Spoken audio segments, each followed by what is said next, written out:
Good day, ladies and gentlemen, and welcome to the show. Glad to have you guys here this Friday, September 15th, 2023. Thank you for tuning in. Russia is eyeing expanding to a second naval port in the Mediterranean. Russia's been having a lot of trouble lately with these long distance missiles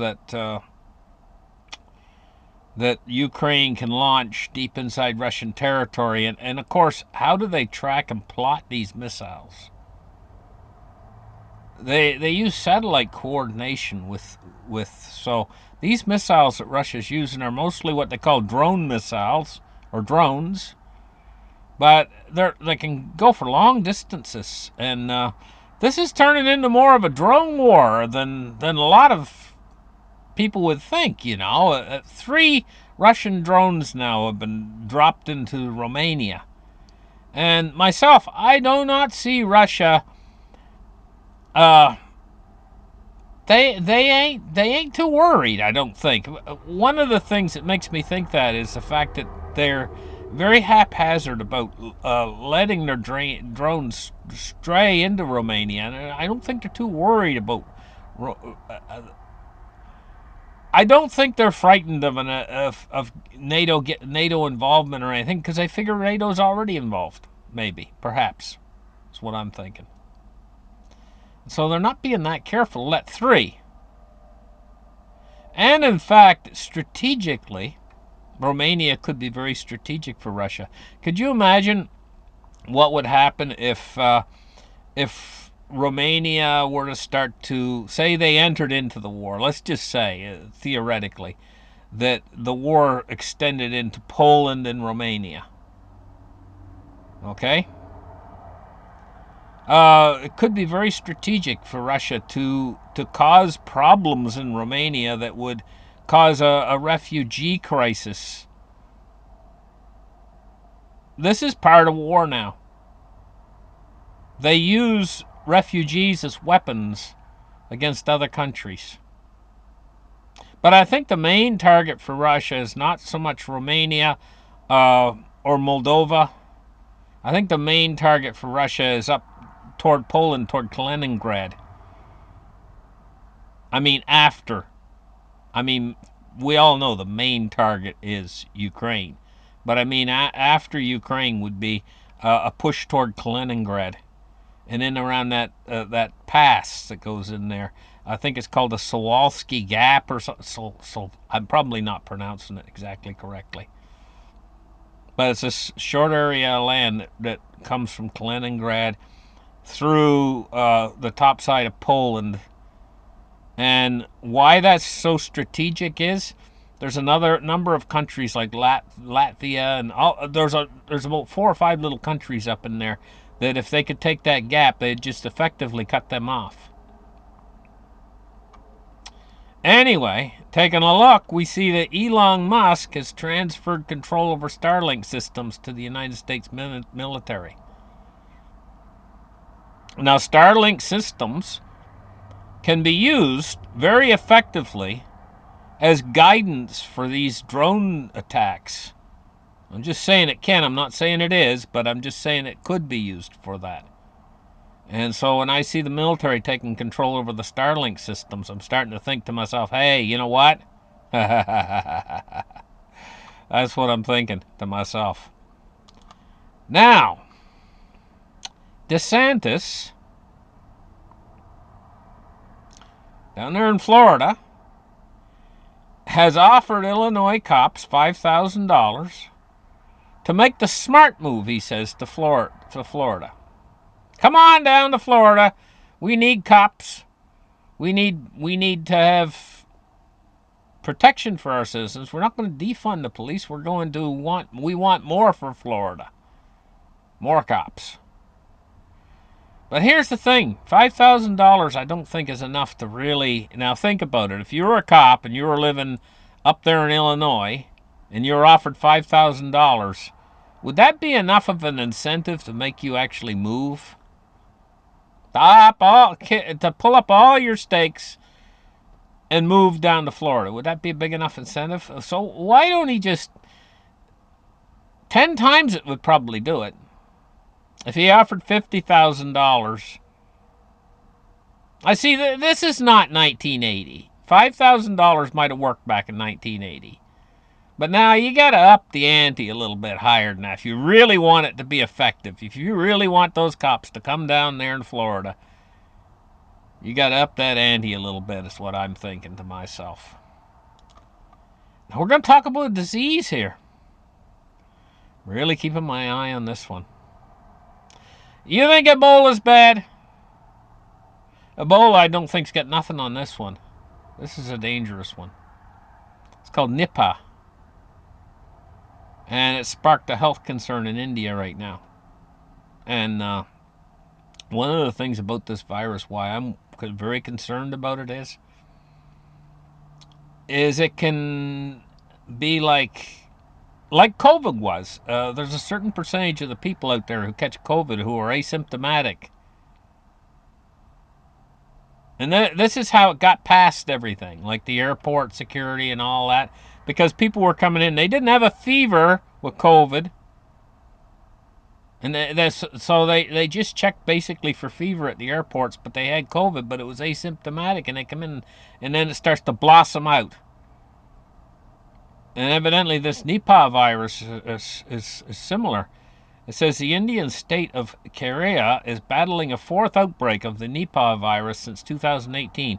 2 people have died, and 800 people have been tested over the last 48 hours in the state's district of, I can't even pronounce that,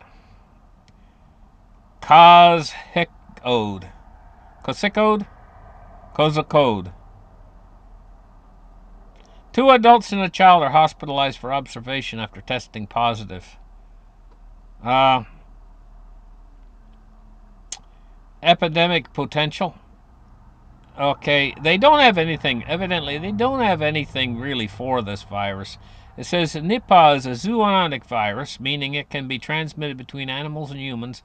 It can also spread through contaminated food or from human to human.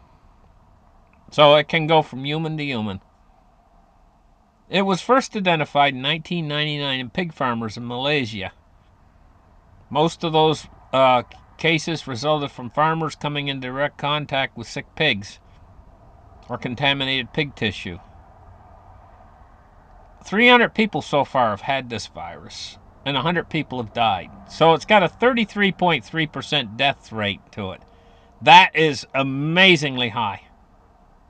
So this is an extremely dangerous virus. To get an idea of the order, how magnitude of how powerful that is,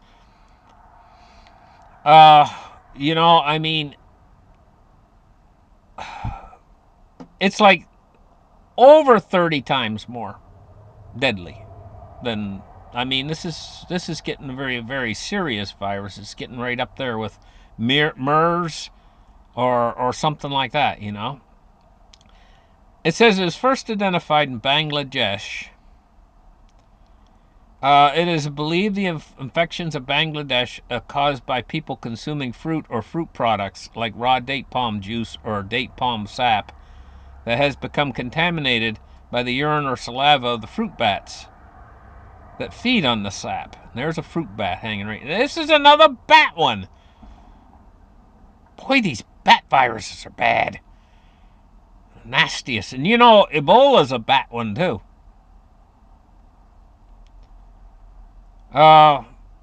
It says, according to the WHO, the fruit bat is considered to be the nature's host to this virus. Let me see if it says here. What are the symptoms? It says some people infected with Nipah, so they got infected with Nipah, can be asymptomatic. It says this is a complication that the WHO says can hinder diagnosis and create challenges in outbreak detection. I guess this is why I'm frightened of the thing. Why I'm worried about this outbreak more than other outbreaks. How can you detect if it's asymptomatic and the person has no symptoms, no fever, no nothing? They feel fine, But they can be carrying this sucker. They can be on an airplane traveling to some other country, for crying out loud. Once an outbreak of this thing gets loose, because, see, let me read that one more time. Some people infected with Nipah can be asymptomatic, a complication that the WHO, World Health Organization, says can hinder diagnosis and create challenges in outbreak detection, effective and timely infection control measures, and outbreak response. So it can evade them. This was how coronavirus was able to evade them and escape and travel all around the world, you know. But this is so much more deadly. So we're going to definitely keep an eye on this one. Now, North Korea, uh, Kim, he's over here right now in Russia, and look, he's behind the wheel of a jet fighter, a Russian jet fighter, and he looks like he's observing and taking it all in, and he's very interested. Kim is, and the flight controls and stuff of this airplane, and he's got it looks like one of his generals right behind him there, and a number of professionals, probably telling them how the thing works. And here he is, all smiles, with Putin, and everybody's shaking hands and everybody's happy. So there we go. He's in Kim's North Korea. He's in Russia, and he's inspecting a fighter jet. Now, the really great friends, from what I understand, they're exchanging guns or something, and they even talking about a trip where Putin is going to go down and visit Kim. Anyway, moving on. Let's get in there and take a look at the markets today. Taking a look at the silver price today, we're seeing it's up 45 cents. So that's not bad. That's not a bad day for silver at all, when it's up 45 cents. And gold? Gold's up $12.50 to 1923. So we got a good little move on silver. It's catching a bid today. Taking a look at cryptos. And Bitcoin's 26,364. Come up a little bit. The other day it was 25,000. Now it's gained $1,300 on each Bitcoin in the past few days. Ethereum's at 1621. XRP's at 49.4 cents today so far. Now the Dow Jones, she's down 205 points on the day, at 34,695 right now as we're speaking. Watching the crude oil is at $90.65. So it is over $90 now. But we're going to have to wait and see if it does go up to 100 right away, or if it crouches around 90 for a little while before it takes off to 100. I'm tending to think it's going to stay around 90 for a little while. Well, I think what they do is they let us get used to the new price. And what we're paying at the pumps. We're like, oh, now it's $3.40 at the pumps. Oh, we get used to that. It's there for a month or two, and then all of a sudden the price will go up to $3.40 to $3.80 at the pump, And everybody gets used to that, and then when they're used to that, then it'll go up to $4.20, and then $5.30, and after a while, see, they're cooking you. They're very slowly cooking you, and you're the frog, and they're very slowly cooking you. And in the end, you'll be used to paying $12 a gallon. And then $20 a gallon. And then $50 a gallon. Then $100 a gallon. I'll tell you guys something. I've been working on a little project and I'm going to put a show on, as soon as this hurricane's over, I'm going to do a show, and I'm going to show you guys my little project that I've been working on. What would you guys think of a vehicle?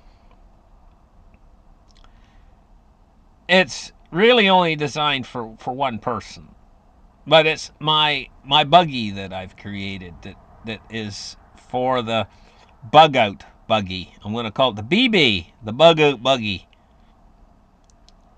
And it's a buggy that doesn't require gasoline. Now it can travel. It can travel over 100 miles in a day. Can make over 100 miles in a day, which is quite a little distance. No gasoline. Doesn't require being plugged into any outlet. Right? You say, well, Glenn, how does it run? It charges as you're going.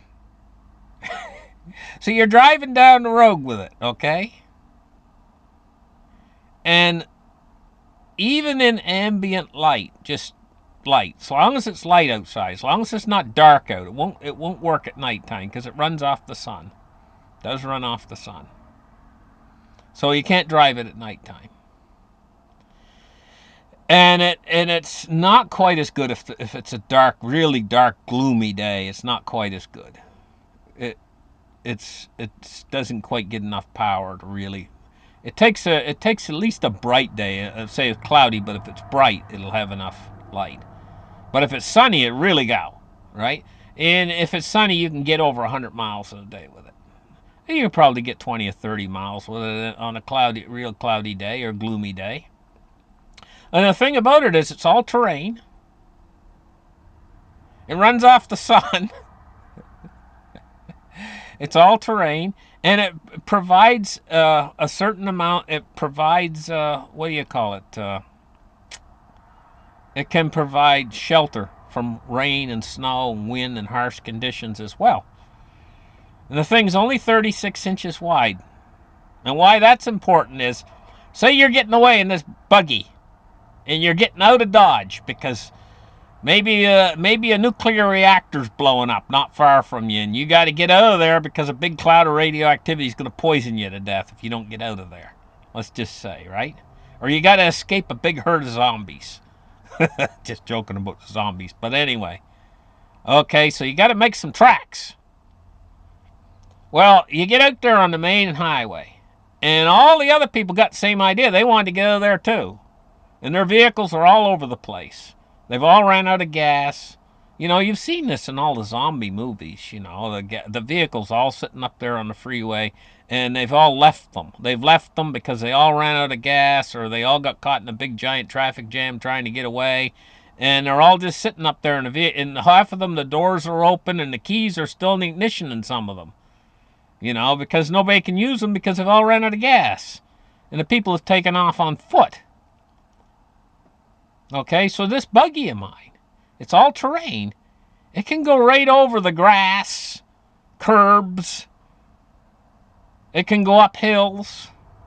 Okay? And the thing is, it's only 36 inches wide, so it can go between these parked vehicles and stuff that's on the freeway, you know? It can go around them and keep right on trucking. And as long as it's light outside, as long as there's some light out there, you're going to get power for it. There is a few drawbacks. One is top speed's about 20 miles an hour. That's one of the drawbacks, you know. And it probably only carry about 300 pounds or something, you know. But that's enough for your kit bag and stuff. 20 miles an hour, you know, and so in about 3 hours you can make 60 miles. Stop for a break, let it recharge. Then go for another 60 miles before dark. And then camp out in the buggy. You know? And you can make pretty good tracks. I mean, you had 100 miles a day, you know, in 5 days you've traveled 500 miles cross country.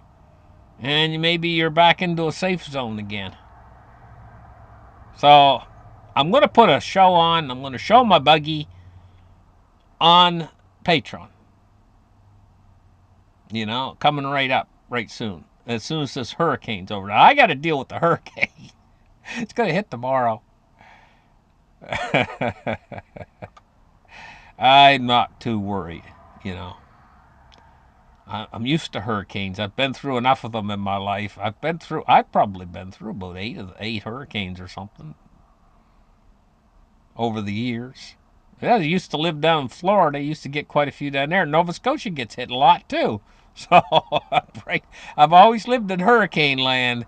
Okay, bonds and rates today. Taking a look, we're looking at rising yields, and I'm telling you guys, see this 10-year right now, it's up 3.4 basis points at 4.32, and that is the limit of what it can take right there of not upsetting the apple cart. If it starts to climb too much over 5%, this thing is going to come apart at the seams because all debt is measured on that U.S. 10-year, and at 4.32, it's too high. It's up 3.4 basis points. U.S. 30 years 4.4. It's up 1.8 basis points on the day. Finishing off with the U.S. dollar index. 105.24. So I'll tell you what, when I do that show and I show my buggy on Patreon, I'll put a link in the description up here on the channel here. And to join my Patreon's only $1 a month. $1 a month. Can you imagine? But it works for me, and I'm not greedy. I don't like to hit people with a big thing, make them pay like $30 a month or something like that. You know, $1 a month. I got over 100 people in there, and thank you very much for the people who have joined my Patreon. I wouldn't mind having a few more people over there on the Patreon, you know. But uh, I'm going to start putting some good ideas that I'm having in order for survival kit. Things you need to do, you know, to set up, you know, because I've been prepping since before the year 2000. So 25 years of prepping, I've gained a bit of knowledge about prepping, you know, and there's a number of things about that where don't always assume that your house or place of residence is going to be a safe place, even if you're out in the country and you've got all your food put away and everything else. You don't know what's going to happen. A toxic spill, or it could be nerve gas. Nowadays, you don't know what's going to come at you. What sort of problems are going to come up? We're not living in a stable world right now. Not even close to being stable. Really not a good place, you know. I mean, it's bad on everybody, but you know, I feel sorry for kids that are being born into this mess now, you know. And most of it's mankind's doing, our own fault. We've, for one thing, around the world, not just here in the Americas, but around the world, the people that are in power now, it seems like that uh, the type of people that's got this power are the kind of people that are just out for number one. They only think about power and money, and so they're very, very unscrupulous, to say the least. Thank you guys for listening to my show. We'll catch you guys on the next show. Have a great weekend, and we'll catch you guys on Monday. I might do some sort of a show this weekend. Bye bye.